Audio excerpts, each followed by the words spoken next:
Today, we're going to talk about anterior pituitary hormones, their analogs and inhibitors.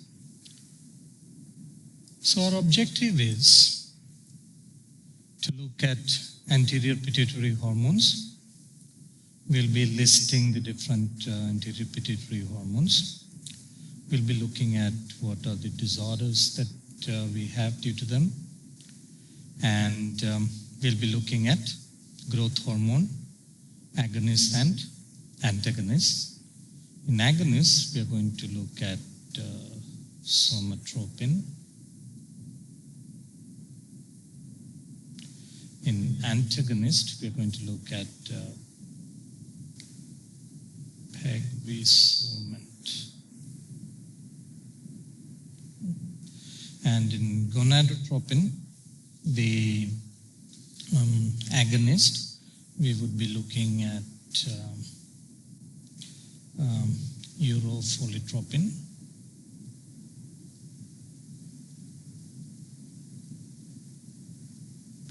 Urofolitropin, we'll be looking at folitropin alpha.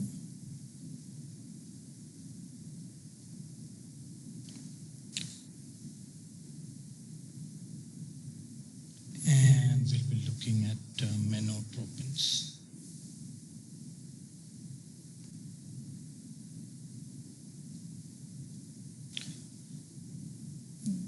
And we'll also be looking at human chorionic gonadotropin. The thyroid agonist, we will be looking at thyrotropin,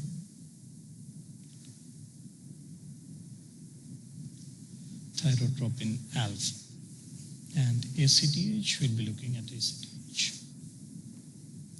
So these are our objectives for this lecture.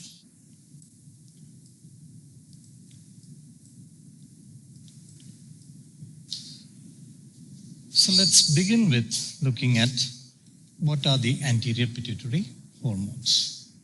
So let's draw a diagrammatic representation, maybe like that. Let's say it represents the hypothalamus.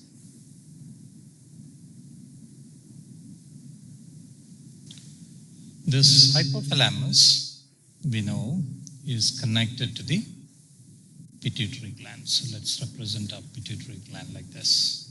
Okay.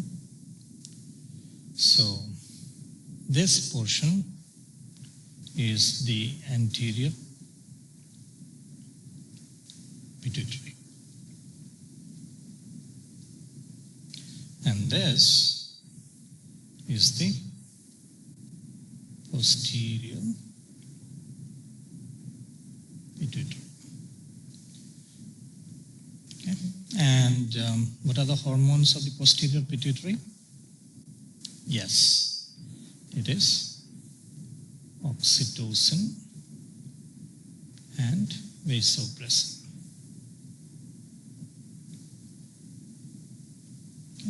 But our lecture is on the anterior pituitary, so we will be focusing on the hormones that are secreted by the anterior pituitary. So someone came up with an acronym, I do not know who, but whoever came up with it, let me tell them that it really works. And the acronym that they came up with is flat peg. Okay. The way we can remember this is, you know, the cloth peg, right? So if you got a clothesline and you hang your shirt, let's draw something like a shirt. Okay, so let's say it's got hands. And okay, so you get the idea. This represents a shirt. And you hang it on the clothesline with a peg. Okay, so that is a peg. Okay, so the clip that you use to hang your clothes, on a line, that is called a peg. All right? And so that peg, if you look at it, it looks something like this. And there is kind of a spring. And yeah, so if you look at from the top, it would be like something like that. Right? So that is flat, right? Okay, so yeah, just remember that you're using this cloth, the clip, all right, which we call the peg. And that peg has got a flat surface. So flat peg. And how does that help us to remember these hormones secreted from the anterior pituitary? These alphabets represent each of the hormones. So FSH would be, F would be FSH, the follicle stimulating hormone. And L would be LH, luteinizing hormone. A, ACTH. T, thyroid stimulating hormone. Okay, adrenocorticotropic hormone. And P is prolactin. And E is endorphins.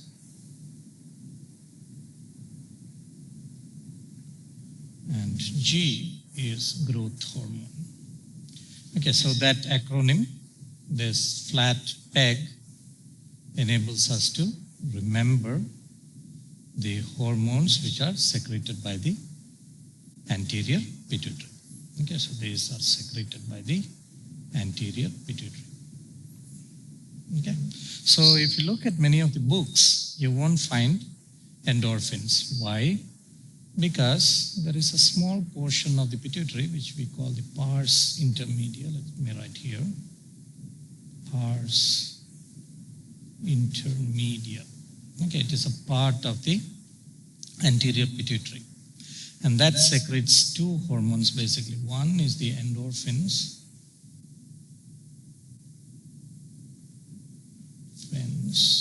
And the other one is MSH. What is MSH? Yes, melanocyte.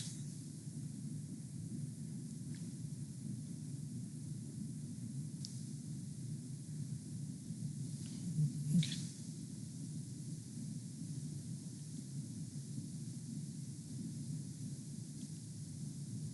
Okay, or melanocyte stimulating hormone or melanocyte releasing hormone. So we have written S here.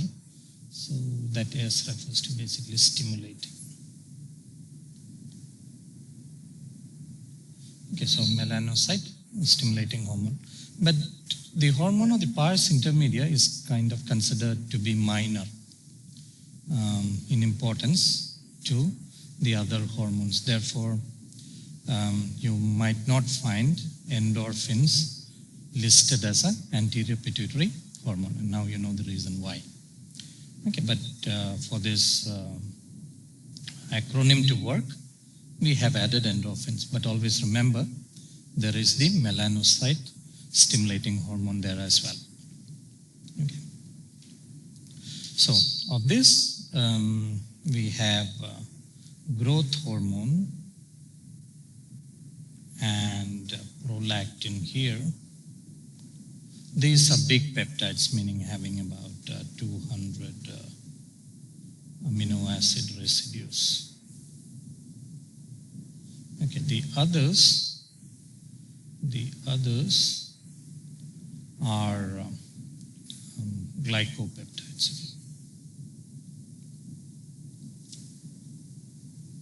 Okay, what is important to remember here is they are peptides. Peptides meaning they are water soluble. And they act on receptors. Okay, so that's the general thing that we need to remember about peptides. Peptide hormones are water soluble and they act by binding to receptors. All right, so let's look at the disorders that is caused by these hormones that we have listed above. We'll list only the main ones. We won't be talking about endorphins. So endorphins basically are the endogenous opioids. Okay, so they relieve pain. Okay, so yeah, they are kind of like the endogenous opioids. They relieve the pain. Okay, so there are again peptides. We have got endorphin, dynorphin, etc. Okay, so those are endogenous opioids. Okay, so let's look at the main hormones. Let's make a table, shall we? So let's list the first hormone. Let's call it growth hormone. And let's say here we talk about the deficiency. And here we talk about the excess. Okay, so number one, we're talking about growth hormone. And the deficiency disease of growth hormone is called dwarfism. Okay. And excess, there are two, gigantism and acromegaly. Okay, what we need to remember here is gigantism happens when there is growth hormone excess before the epiphyseal plates close. Okay. So what is this epiphyseal plates? Let's just remember. So if you've got a long bone like that, let's represent this a bone.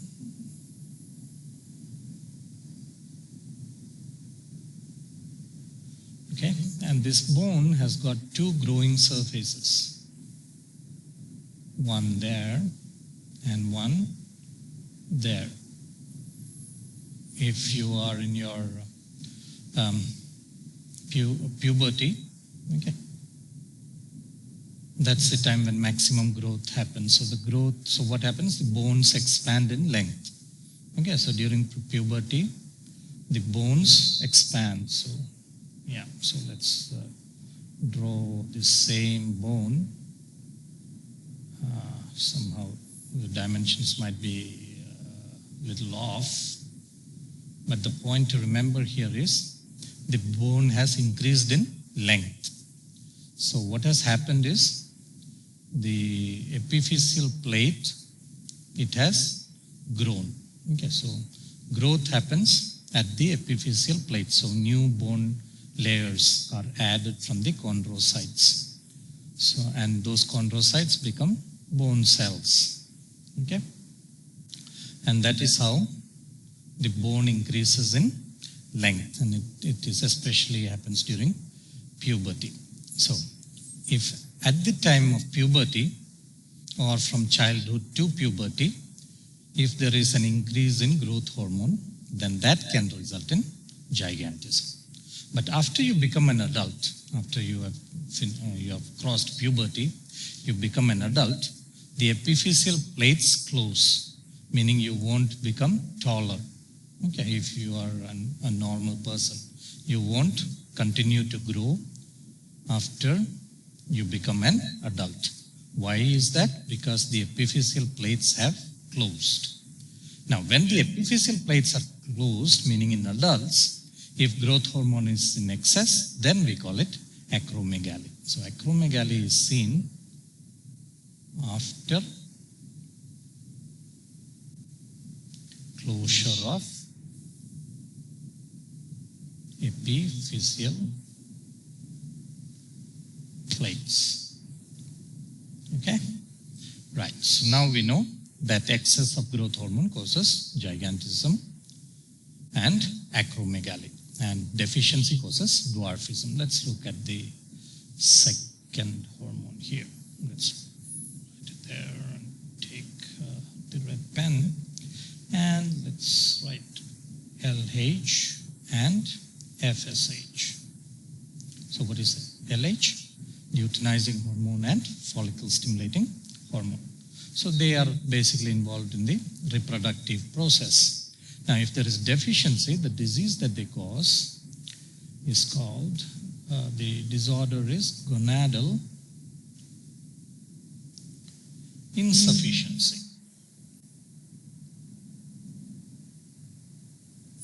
Okay?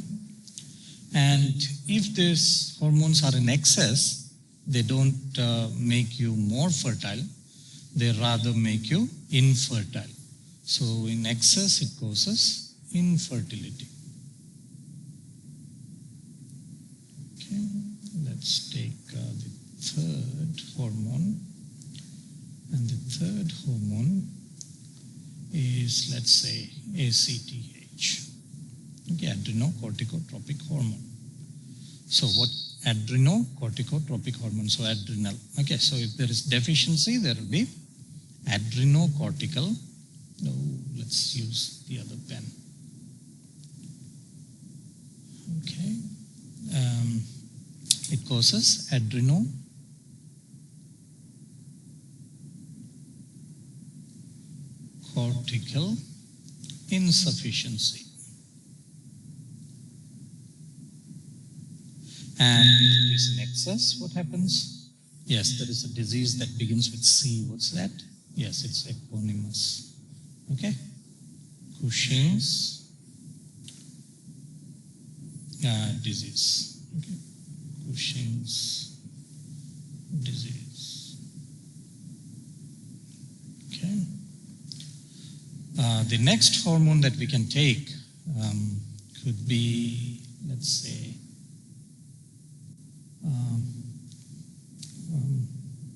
thyroid stimulating hormone. Oops. The thyroid stimulating hormone. Okay, so if there is reduction, we are all very familiar. What is it called? Reduced thyroid hormone. It is called, yes, hypothyroidism. Okay, and if it is in excess, no, it is hyperthyroidism. Okay, and what's the next hormone that we can take?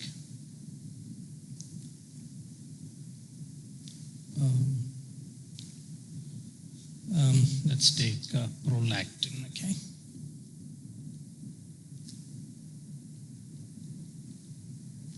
Prolactin. So what can prolactin cause? The deficiency of prolactin? It causes hypoprolactinemia. Okay, and excess, obviously, hyperprolactinemia. Okay. Hyperprolactinemia, that is usually seen in females. In males, we can see impotence, and in females again we'll see amenorrhea, and decrease in libido. Okay, so yeah, so those things are seen when there is hyperprolactinemia. So these 5 are the most important diseases of the anterior pituitary hormones. We have talked about deficiency and excess. So how is this managed? And the way we manage dwarfism is we give the agonist, okay, growth hormone agonist, and that is somatropin. Okay, it has got another spelling.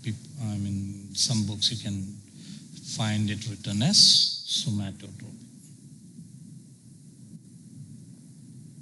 Okay, both are correct. So for dwarfism, somatotropin is given. And in excess, gigantism, it's not, there is no intervention as such. But the most familiar intervention is for acromegaly. And for gigantism, we have got some drugs. like, let's write it down here. What are the drugs? We have bromocriptine. Okay, and there is cabergoline. There is lanreotide. There is octreotide. And there is also pegvisomant is given. Peg-V, it is VI, okay? PEG somant. Okay. And for acromegaly, the drug would be pegvisomant. The important thing to remember is somatotropin or somatropin acts on the growth hormone receptor. Growth hormone receptor. Okay. Pegvisomant is an antagonist at the growth hormone receptor. Okay. So only the drugs which act on the receptor, we call it agonist, and the one that acts on the receptor and blocks it, we call it antagonist. So in our lecture, we are focusing on agonist and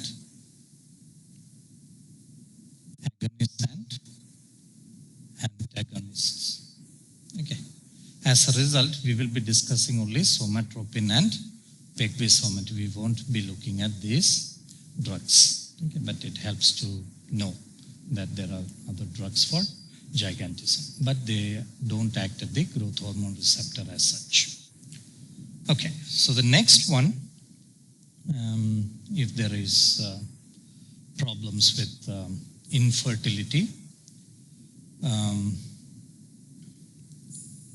or gonadal insufficiency, the intervention is that, what is the intervention?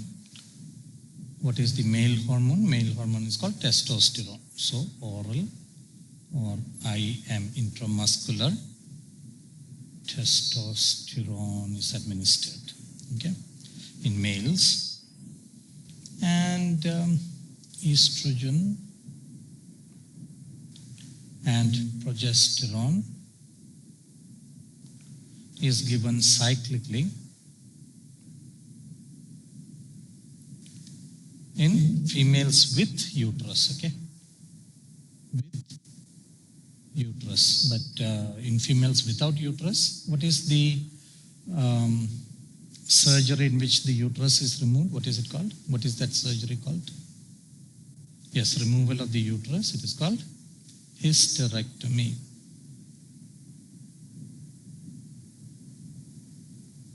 So in females without uterus, okay, without uterus, estrogen can be given alone. Okay, but if estrogen is given alone in a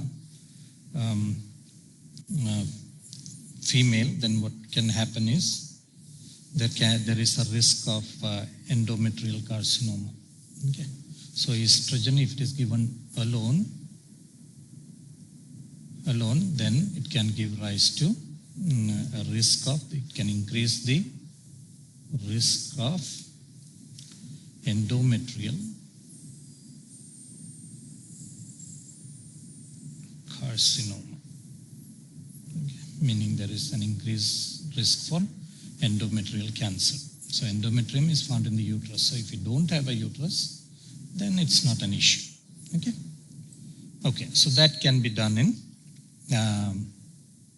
when there is infertility, or the other intervention can be intramuscular beta human chorionic gonadotropin can be given intramuscularly, or LH and FSH can be administered. Okay, so those are the interventions that can be done in case of problems, issues with LH and FSH. Okay. And ACTH, again, now what can be done is cortisol can be given, okay, ACTH. So cortisol can be administered to mitigate deficiency of ACTH. And in hypothyroidism, we can always administer what? Thyroxine. Okay, thyroxine can be administered. Okay. But the important thing to remember is we are talking about the pituitary hormones. Okay. Pituitary insufficiency leading to hypothyroidism. Okay, so the problem is the pituitary is not producing enough thyroid stimulating hormone. That is the issue. Okay, but if we want to intervene at the level of the pituitary gland, then there is not only deficiency of TSH, there will also be deficiency of ACTH. So whenever thyroxine is administered, it should be administered after cortisol has been started in the patient. Otherwise, the patient will have really less amount of cortisol in the body. Okay, and the thyroxine can cause the complication. It can increase the complication due to deficiency of cortisol. So in such patients, first cortisol should be administered maybe for 3 days. After that, thyroxine should be administered. Okay, because the defect is at the pituitary. Okay, if it is at the level of the thyroid gland, we'll be studying when we talk about the thyroid gland. Okay. Prolactin can be replaced. Okay, prolactin can be given. Prolactin itself can be administered. So these are the interventions in the disorders of the pituitary gland. Okay. So now let us discuss these hormones one by one. The first one, let's talk about, let's say, growth hormone.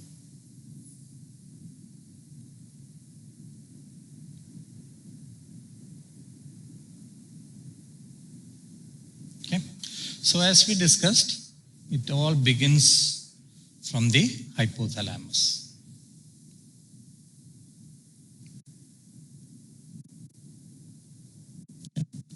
So the hypothalamus, we said, is connected to the pituitary gland. And we said there is the anterior pituitary and we have the posterior pituitary. And we said, so the hypothalamus, so whenever there is in the blood, let's consider the blood. In the blood, if there is increased amount of amino acids, okay, and there is a decreased blood sugar, okay, and there is decreased fatty acids, or the person is doing some strenuous exercise. Okay, this is strenuous. Or the person is under stress. Okay.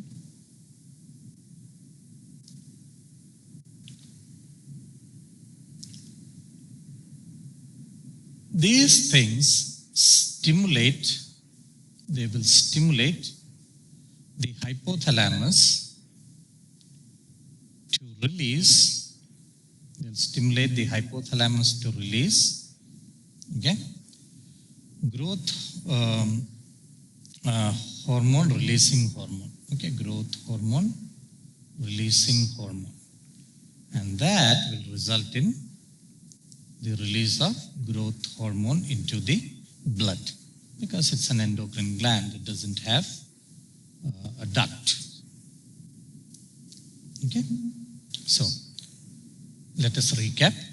Increase of amino acids or decrease in blood sugar, decrease in fatty acids can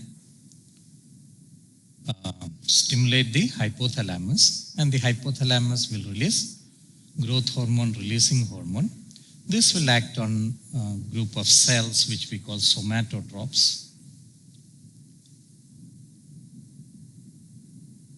and these somatotropes secrete growth hormone, and this growth hormone is secreted. Okay, so what we need to remember here is that this growth hormone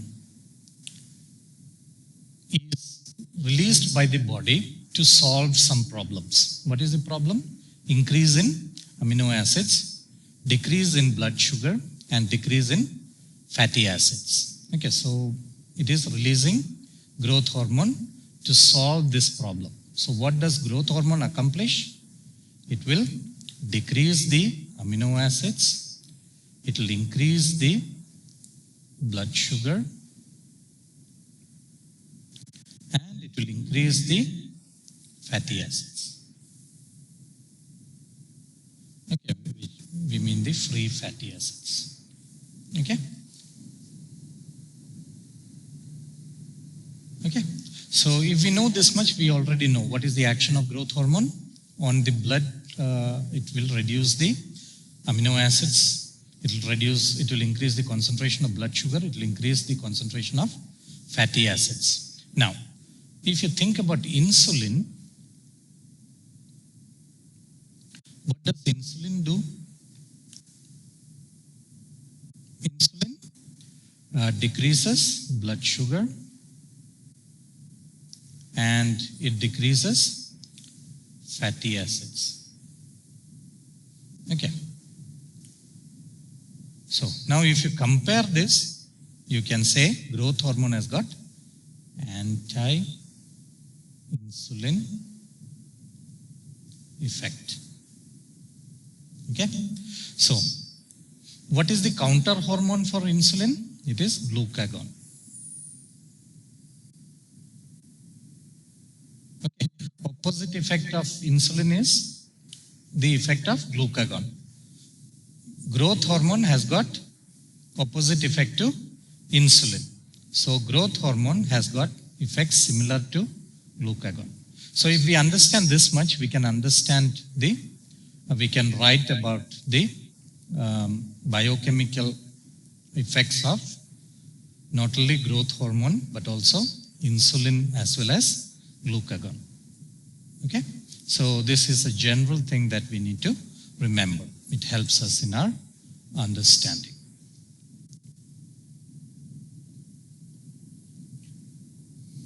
Okay, so we're talking about growth hormone.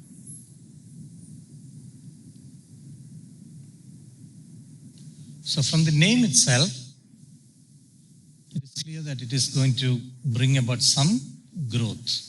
So growth of what? Okay, it brings about growth of muscles,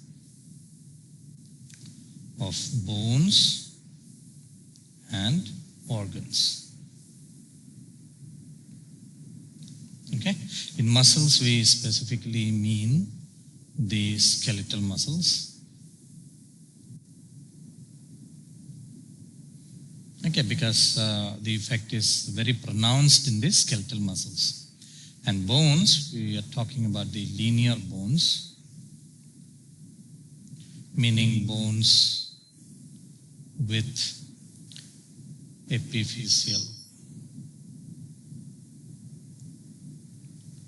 plates. Okay, and organs, we mean almost all the organs. Now, if the muscles increase, if the bones increase, if the muscles increase in size, the bones increase in length, and the organs increase in size, definitely we mean the organism increases in size. So organism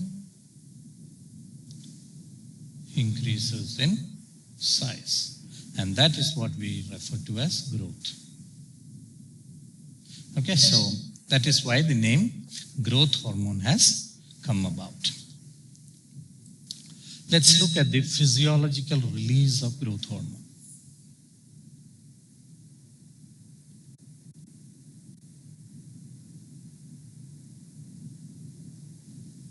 Okay, let's take a 24-hour period and say in a person we try to look at the concentration of growth hormone, and this is the time. Okay, so 24 hours we are going to look at the blood level for 24 hours. Okay, and what we observe is if suppose this is 0 time and this is 24 hours, what is observed is that there is kind of a pulsative release and there is a massive increase.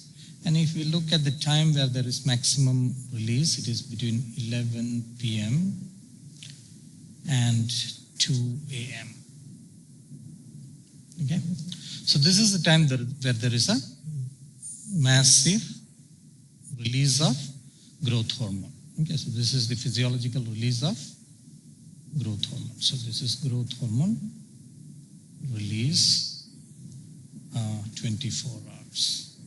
Okay, so we see there is an increase between 11 and 2 a.m. Okay. So this happens in almost every person. Okay. What is the significance of that? So just some time back we said that growth happens. What? Growth happens, maximum growth happens in puberty. But this is the profile in an adult.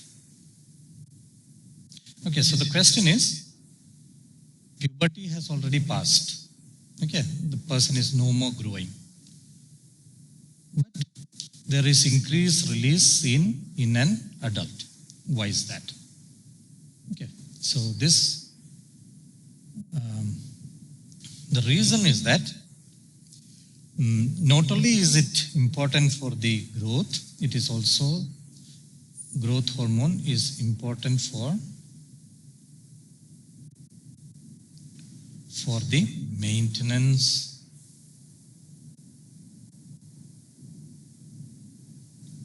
of cells and normal metabolism.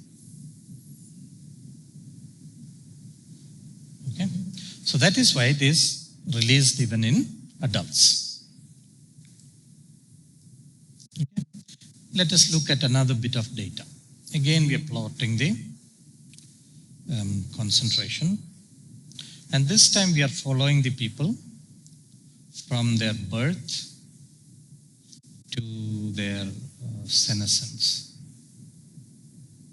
Okay, and we are trying to look at the concentration of growth hormone.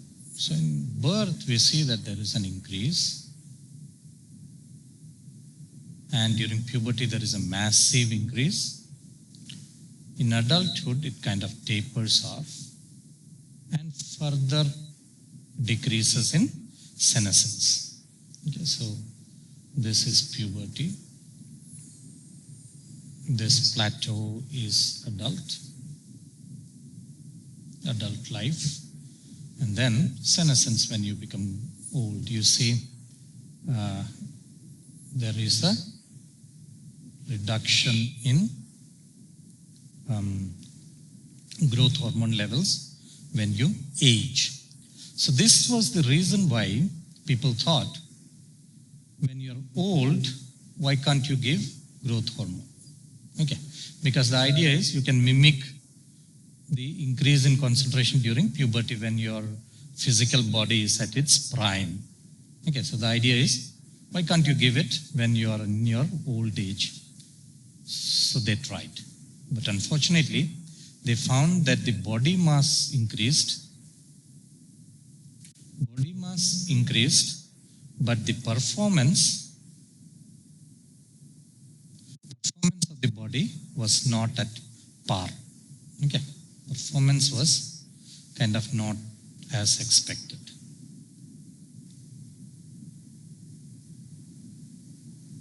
Okay.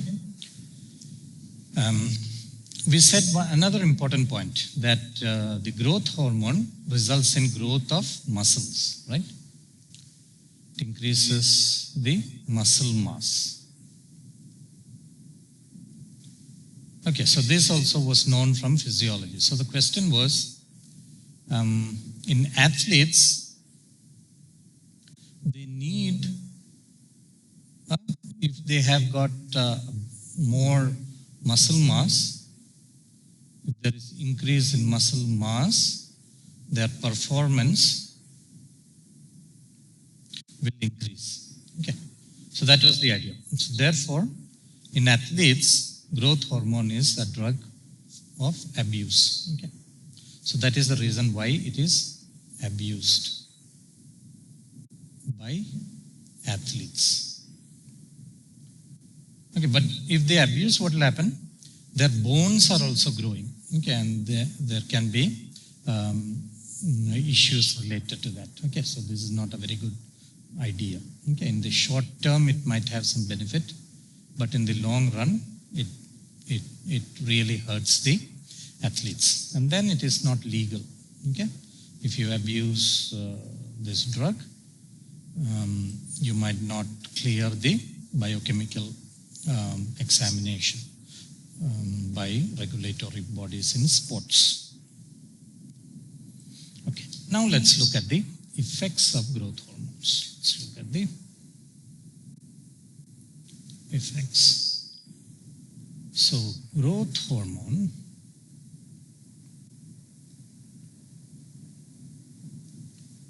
has got two effects. Okay.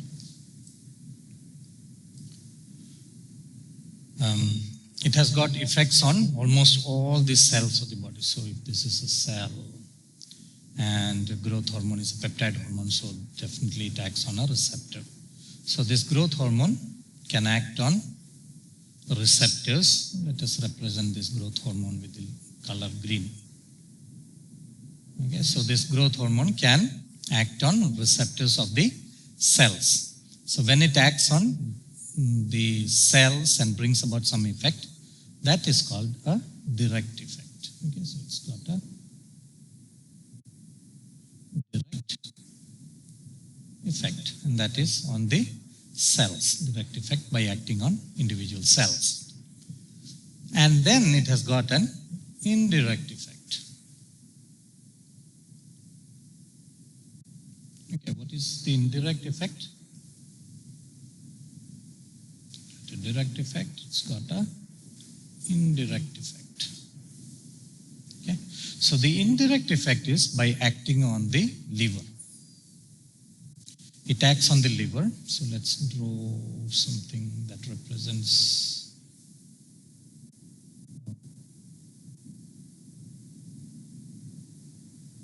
something like a liver. Okay, just assume this is a liver. So, and assume this is one cell. So what happens? This growth hormone, we have represented it by the letter green. It comes and attaches to a receptor on the liver cell. And then what it will do? It will activate a kinase that is called JAK kinase. Okay, JAK refers to Janus kinase. Okay, Janus kinase. Now, kinases, we told, they phosphorylate, they bring about phosphorylation. So they phosphorylate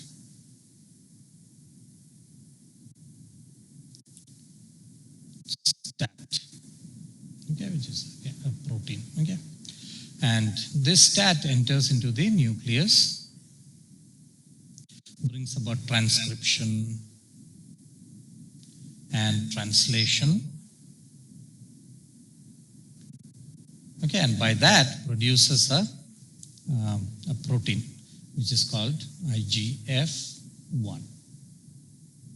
Okay, what is IGF? Insulin like growth factor 1. Okay, so that is IGF-1. Now this IGF-1 is responsible for the anabolic activities of growth hormone. Okay, so what does it do? We said the bones increase in size. Okay, so let's draw a bone here.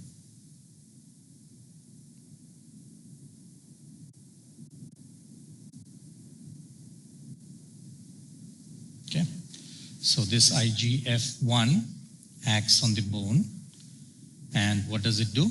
It acts on, we said previously, that there are epiphyseal plates.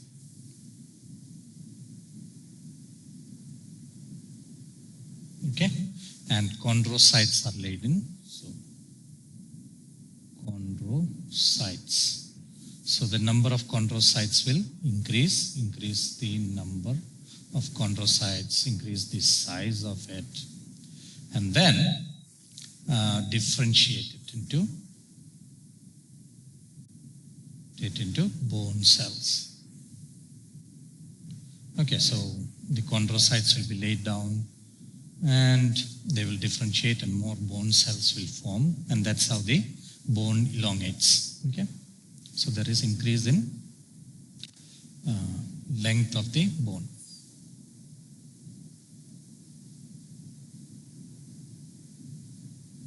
Okay, there is increase in length of the bone, and there will be, even the horizontal, the width of the bone also increases because it lays down collagen and peptidoglycans.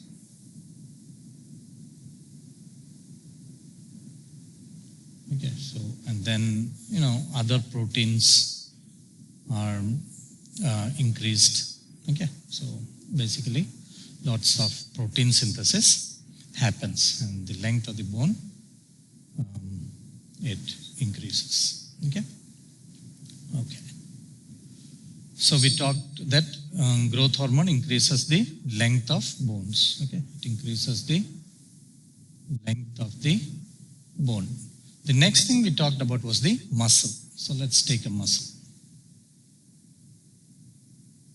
IGF acting on a skeletal muscle. So let's represent this as a skeletal muscle. So this will be tendons. Okay, because skeletal muscle brings about movement of the bones. So this skeletal muscle, what happens? This IGF, it acts on receptors on the muscles, which will make the muscles permeable to amino acids. And these amino acids, what can happen to the amino acids? These amino acids can be linked up to form proteins. Okay, so what are the muscles of the proteins? They are myofibrils, we know. In myofibrils, the important proteins are actin, myosin, and other proteins. Okay. So what happens? This protein, there will be protein synthesis and the muscle will grow in mass. Okay, so muscle mass will increase.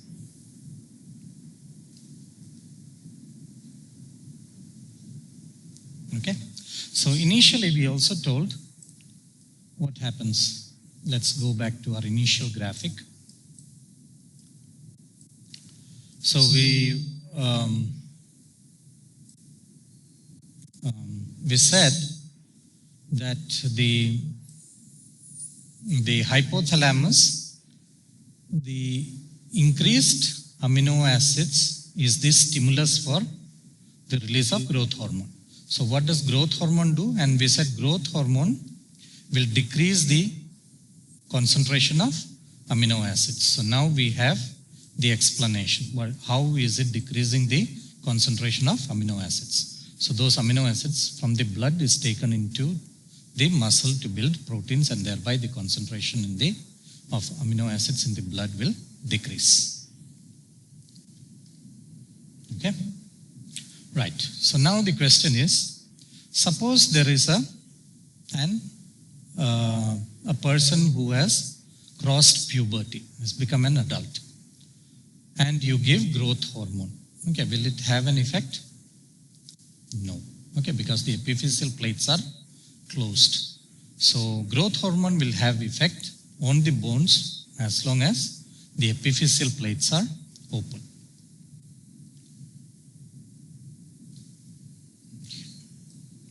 Okay. So now let us see how does it bring about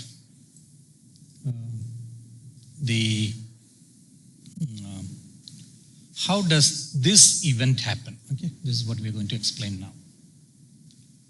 We said the binding of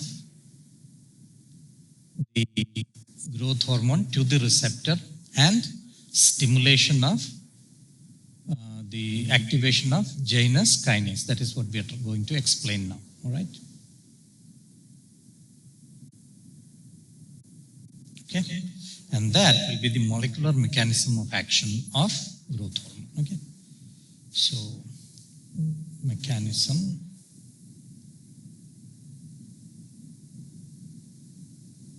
of action of growth hormone.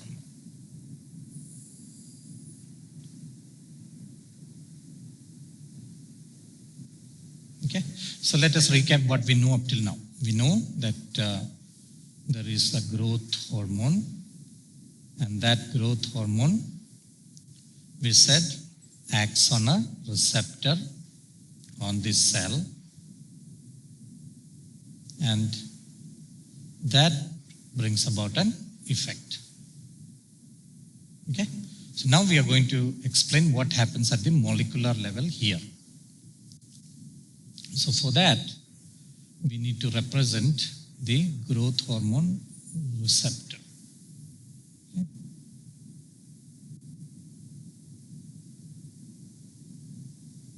Let us represent this as a growth hormone receptor, and let us draw this as growth hormone. Okay, so let us represent this as a growth hormone molecule. And this is a growth hormone receptor. Okay, and let's draw this line to show this is the cell membrane, and below the cell membrane is the cytoplasm. Okay, so this growth hormone has got two binding sites. Okay, it has got a binding site here, and it has got a binding site there. Okay, so this binding site, let us call this 1, and let's call this 2. Okay, so it has got two binding sites. There is binding site 1 and there is binding site 2. The binding of site 1 to the growth hormone receptor pulls another growth hormone receptor towards this complex. Okay, so let's draw another growth hormone.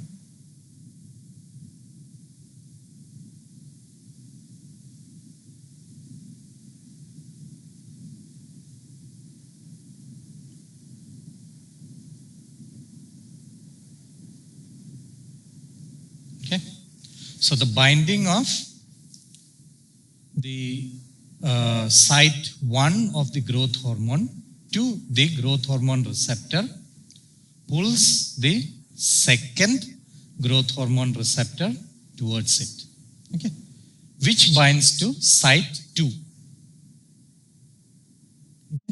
This binds to site 2. Okay, so there is a binding here. Okay, there is a binding to site 2. So in the growth hormone receptor, the binding site is common. Okay. So the receptor has got a site here and a site here.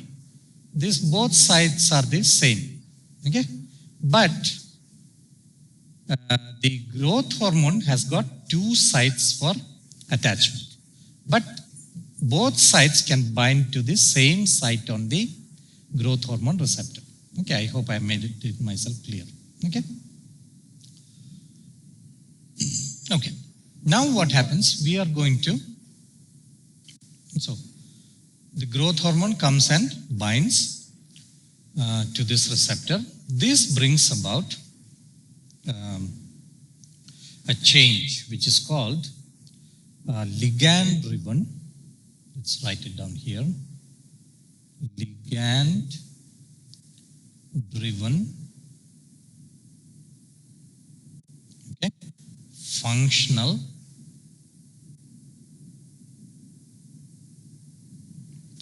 dimerization.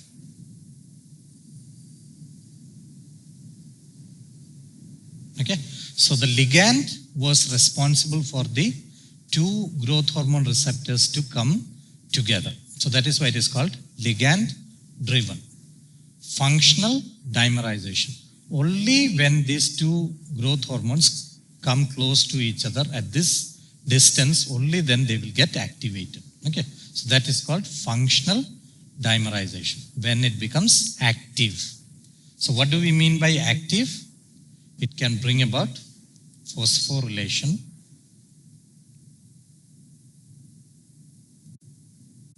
by activating Janus kinase. Okay, by activating Janus kinase, and then Janus kinase gets activated, and it will bring about phosphorylation of what? Of STAT, and that results in what? The transcription and translation. Finally, what is released? Insulin-like growth factor 1. Okay, that is released.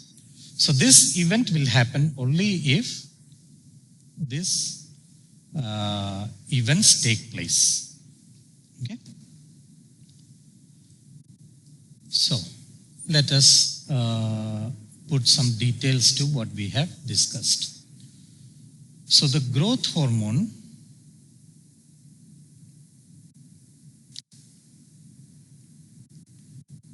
is 191 amino acid peptide chain. Okay, and it has got a molecular weight of 22 kilodaltons. Okay. Now there is an amino acid glycine at position 120. The glycine at position 120 is required for binding with the second growth hormone receptor. Okay. So if the growth hormone has got glycine at position 120, only then it will be able to bind to the second growth hormone receptor. Okay. Okay. Now this is a requirement, right? Glycine at position 120. Only then it will bind to second growth hormone receptor. Only if it binds to growth hormone, second hormone receptor, will it release IGF-1. So now what if we modify the position 120? Then what will happen? If we modify position 120, what is going to happen? It won't bind to the second one, but it will bind to the first one. Okay, so that is the idea. So they thought, why don't we mutate the growth hormone at position 120? They did that. What was the mutation? They replaced glycine at the position 120 with K. What is K? Lysine. Okay? So, glycine is replaced by lysine. This mutation. So, when they did this mutation to growth hormone, what they found out was it bound to one receptor. Okay. It bound to one receptor, and thereby it did not form what? The ligand driven functional dimerization. There was no ligand driven functional dimerization. Okay. So if there is no functional dimerization, what is it doing? It is binding to the receptor, but there is no activity. So what has it now become? It has become an antagonist. Okay. So they made this into an antagonist, but there was a problem. What was the problem with this antagonist? See, normally growth hormone binds to growth hormone binding protein. Okay. It is carried in the blood by binding to growth hormone binding protein. Okay. So when they did this mutation, they made the antagonist. This antagonist bound in the same way to the growth hormone binding protein. Okay. Okay. It also bound to the antagonist, bound to the growth hormone receptor. Okay. But it had a problem. It had a very short T half. So T half was very short. Okay. Secondly, if you think about it, this is a mutated protein. Okay. Now, a mutated protein is not a physiologically present protein. So it's a foreign protein. So what will happen? The body will produce antibodies. So this was the problem. The T half was short and the body produced antibodies against the antagonist, both of which was a problem. So now the question was how to solve the problem. Okay. So they discovered that if they did the pegylation. What is pegylation? Pegylation. Okay, pegylation is basically the attachment of polyethylene glycol. Okay, polyethylene glycol. Okay, so there are different grades of polyethylene glycol. In this case, they used PEG 5000. Okay, so they attached PEG 5000 and they realized that PEG binds to lysine residues. Okay. PEG binds to lysine residues and it becomes pegylated. So what did they do here? They pegylated the antagonist. Okay. They pegylated the antagonist. They put lots of PEG molecules.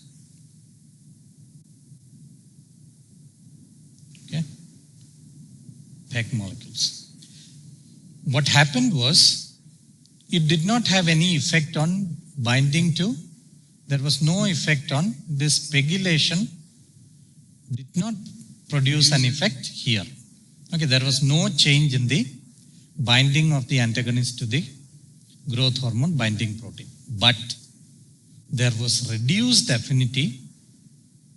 There was reduced affinity to it binding to the receptor. Okay. So then what was the solution? Increase the dose.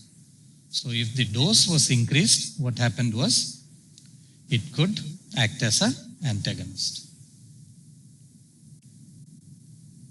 Okay. It could act as an antagonist. And they thought, now the problem was solved. It was acting as an antagonist at high concentration. Okay. But it had less affinity towards the less affinity at the binding site too. So if you remember, this was the receptor. It had less affinity. It bound to the growth hormone receptor, but the affinity was less. Meaning the binding force was less. Okay, because of this pegylation. So then what did they do? They again changed, they mutated they replaced, mutation means they replaced the amino acids, at 8 sites. Okay. At 8 locations, let's say 8 sites at site 1. Site 1 of the growth hormone receptor. Now this solved all the problems. Okay, there was increased affinity and it was acting as an antagonist. So there was antagonism, there was increase in affinity, and the T half increased, okay, and antigenicity decreased. Okay. So this antagonist had all these advantages. So pegylation, what does it do? It increases the half-life and decreases the antigenicity. So this became a proper antagonist. And this, the name of this antagonist is pegvisomant.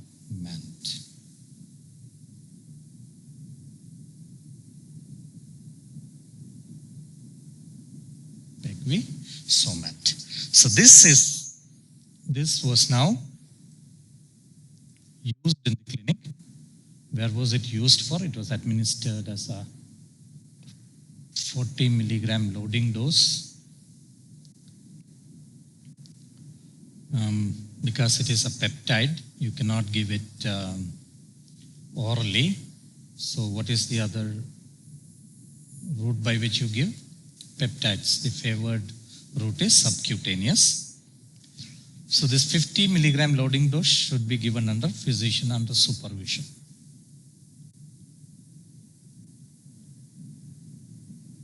Okay. And then the patient can go home and then they can self-administer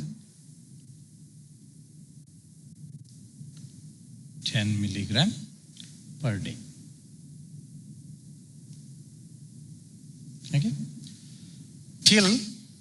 So in which condition is it given? It is given for acromegaly. What is this acromegaly due to? Acromegaly is due to there is increased growth hormone, and that results in increased insulin-like growth factor, and that is responsible for the symptoms. Now what are we trying to do? We are trying to reduce the concentration of IGF. How are we going to do that? By giving pegvisomant. What does it do? It blocks the growth hormone receptor. So where is growth hormone receptor present? It is present on the liver. Okay. So there are lots of receptors for growth hormone. we are blocking all those receptors with pegvisomant. Okay, pegvisomant, and that will block all the receptors. So if all the receptors are blocked, what will happen? Growth hormone is there, but it cannot bind to the receptor. If it doesn't bind to the receptor, it does not produce IGF-1. So what happens? 40 milligram loading dose is given, and then self-administration of 10 milligram per day. What will happen? All these receptors will be blocked. As a result, IGF level will come down. So what are we trying to see? Here the effectiveness of the treatment will be by looking at the concentration of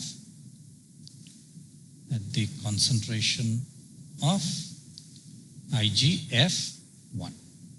Okay, so our goal is to reduce IGF-1 to normal levels.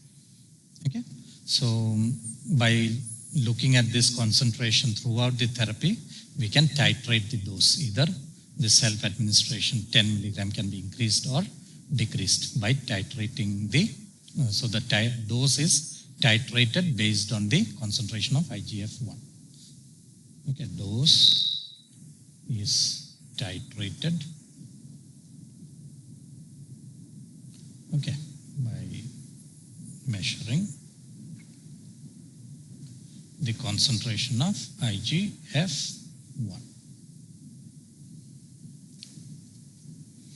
Okay. All right. So we have talked about a lot of things, right? So let us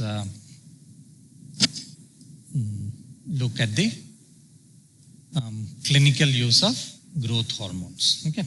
So what is the use of growth hormones here? So pegvisomant, we said it is given for what? Acromegaly. Okay. So let's look at what is the use of growth hormones clinically. Okay. So it is used for replacement therapy.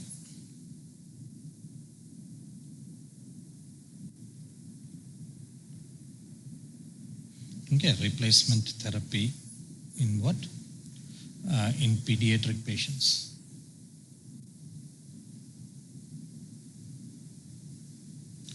Okay, where there is growth failure in pediatric patients with growth failure.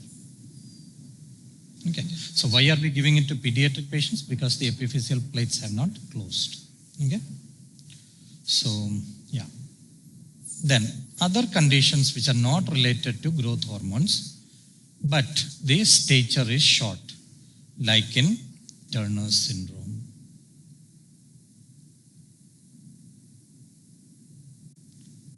And Prader-Willi.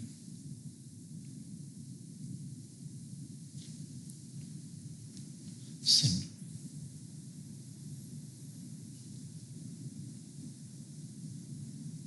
So that is the clinical indication for these drugs. Okay. So what are the adverse effects of growth hormone?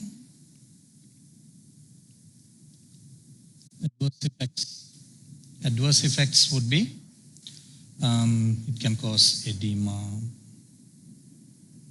Okay. It can cause metabolic disturbances. Okay. Why does it cause metabolic disturbances? Because it is involved in the metabolism of metabolites. Okay. So it can cause metabolic disturbances, and then it can cause lipodystrophy.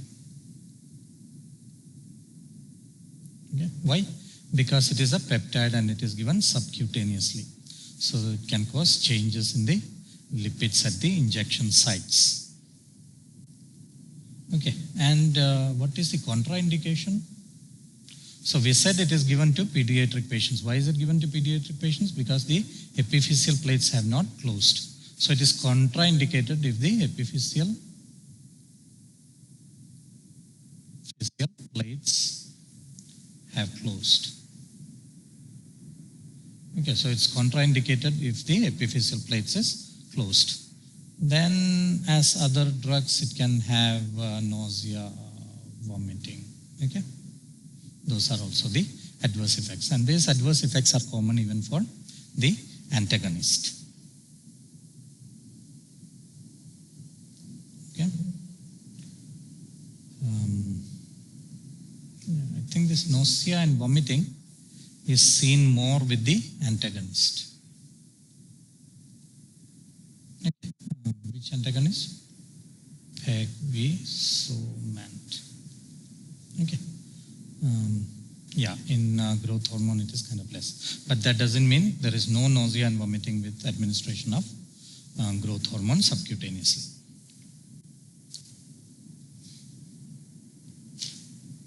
Okay. Yeah. So up till now we have talked about the mechanism, the indirect effects of growth hormone, okay, which is mediated by IGF-1. So indirect, let's write it down here. It is mediated through insulin-like growth factor 1. Okay. So what is the indirect effect? It is mediated through IGF-1. So what about the direct effects? So in the liver, okay, growth hormone can cause gluconeogenesis. Okay, we'll explain that in a bit. And it also causes release of IGF-1. Okay, this is the direct effect of growth hormone on the liver. Okay, it also has got a direct effect on adipose tissue.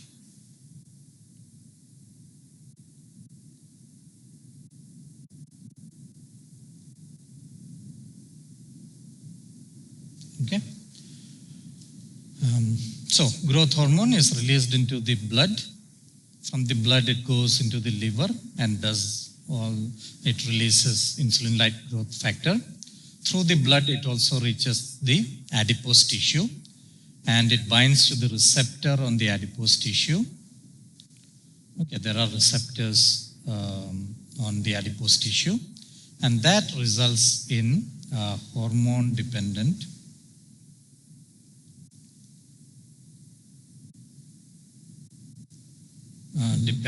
lipase activation.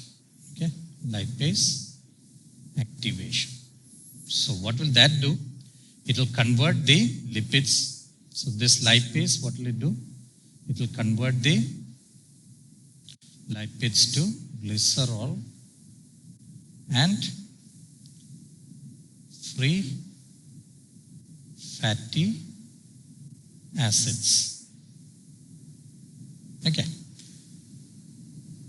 This glycerol and free fatty acids are taken up by the liver and there will be gluconeogenesis. Okay, so now we can explain what is happening here, what we discussed initially. Okay, so let's go to the first graphic.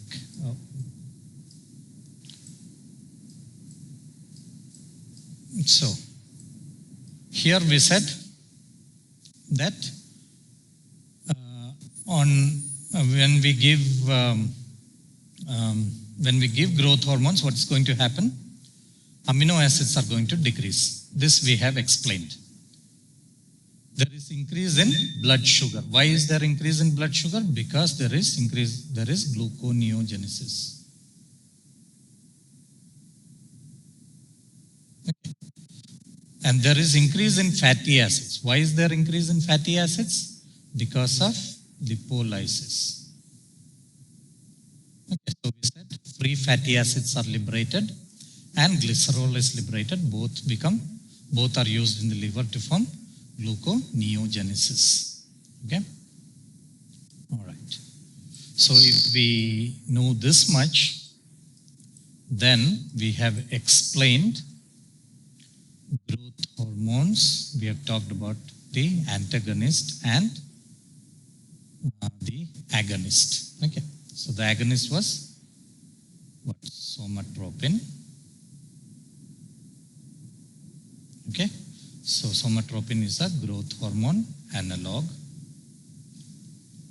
What does it do? It increases the body. It produces growth of the human body. Okay. So how does it do that? It increases the length of the bones. It increases muscle mass. Okay, it increases the size of organs. As a result, the organism grows. Okay, and it has got biochemical actions. Okay, it decreases amino acids in the blood. It increases free fatty acids, and it increases blood sugar level. Okay, and it has got lots of adverse effects. All those things we have covered, and we have said this analog is effective only if the epiphyseal plates are open. Then we looked at the antagonist. Okay, so this was the agonist, and what was the antagonist? So the antagonist is pegbisomant. So what is pegbisomant chemically? It is just a mutated growth hormone. Okay, so it is still a peptide. So it has to be given subcutaneously, right? And it has got most of the adverse effects which is common to growth hormones. And so we have, in this short lecture, we have covered growth hormone agonists and antagonists.